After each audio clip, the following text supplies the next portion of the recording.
finding the words when they need them most. You know, there are times in life when words fail us.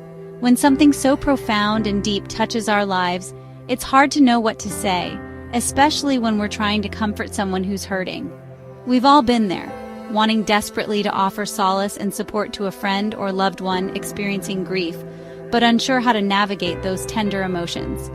The truth is, grief is a deeply personal journey.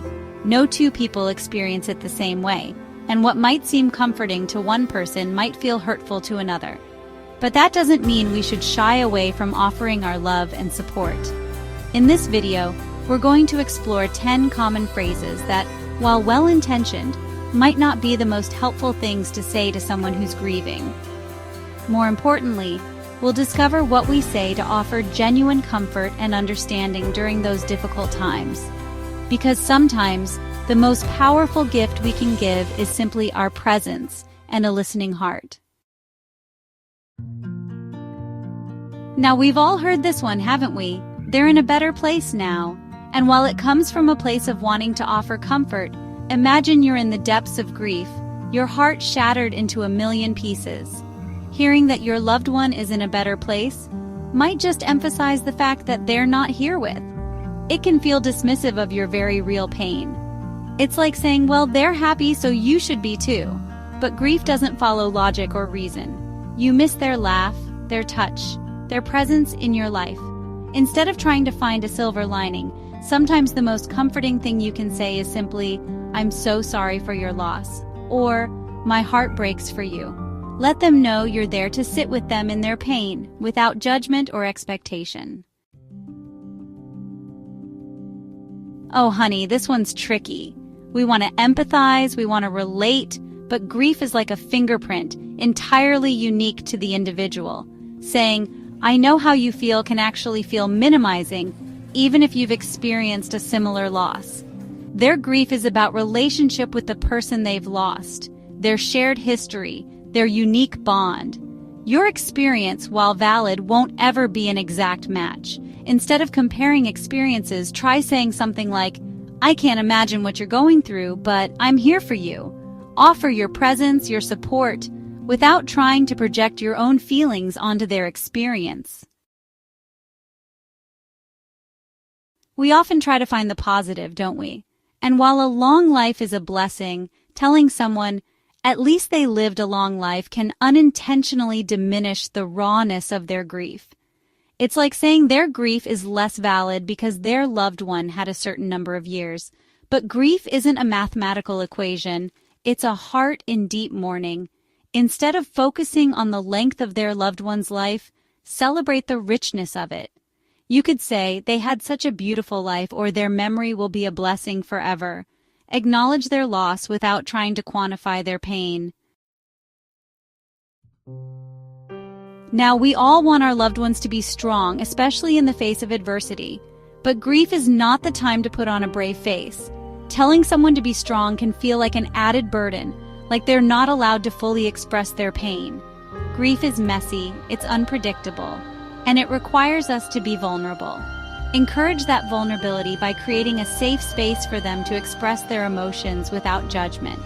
Instead of urging strength, try saying, it's okay to cry, or let it all out, I'm here for you.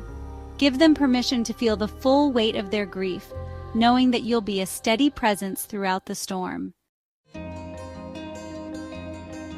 This is one of those phrases that, while often well-intentioned, can feel deeply invalidating to someone grieving.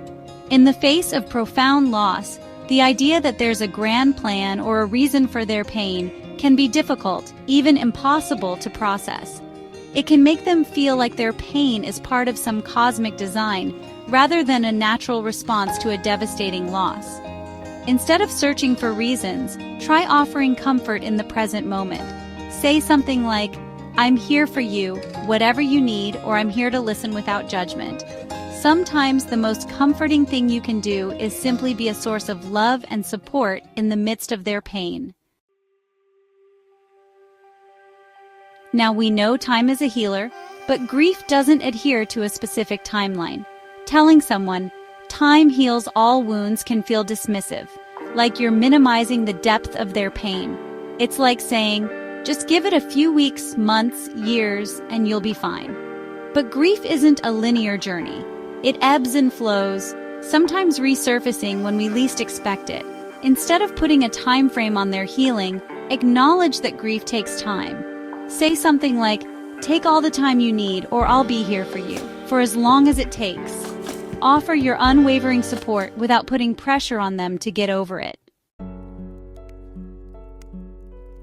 This one's tough because often we do believe our loved ones would want us to be happy. But telling someone who's grieving that they wouldn't want you to be sad can feel like a guilt trip. It's like saying their grief is somehow betraying the memory of their loved one.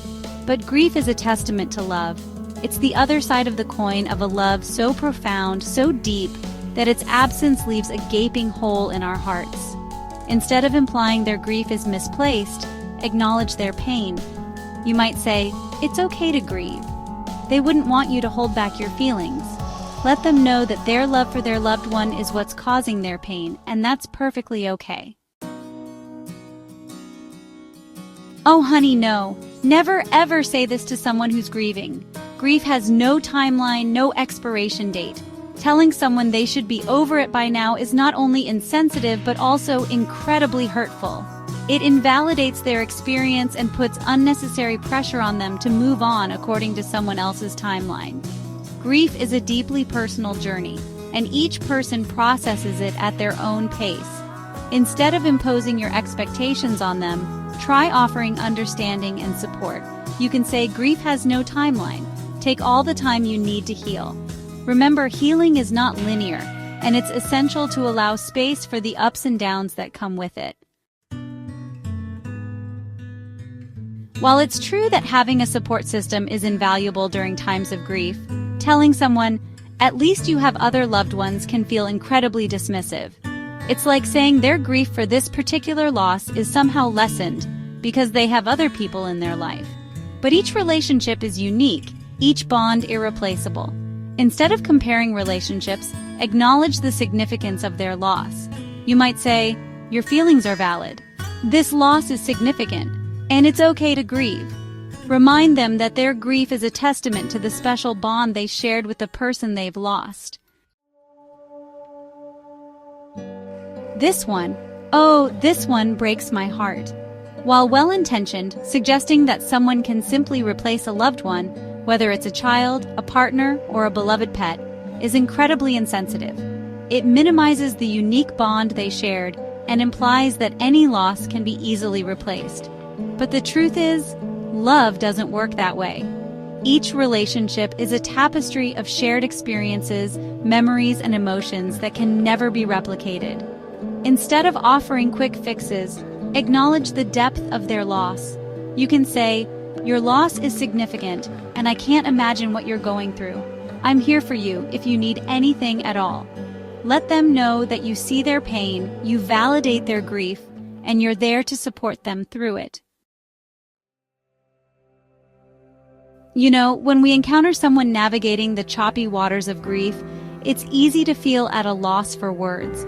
But sometimes the most powerful thing we can offer is our presence. A listening ear, a shoulder to cry on, a heart that understands that grief, like love, is a journey, not a destination. Let's remember to be gentle with those who are hurting, to offer words of comfort that come from a place of genuine empathy and understanding. Let's create safe spaces for people to grieve openly and honestly, without judgment or expectation. Because in the tapestry of life, both love and loss are threads that weave us together. And in those moments of profound sorrow, the greatest gift we can give is the gift of our presence, our compassion, and our unwavering support.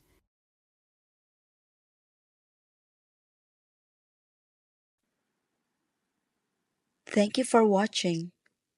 Don't forget to like and subscribe.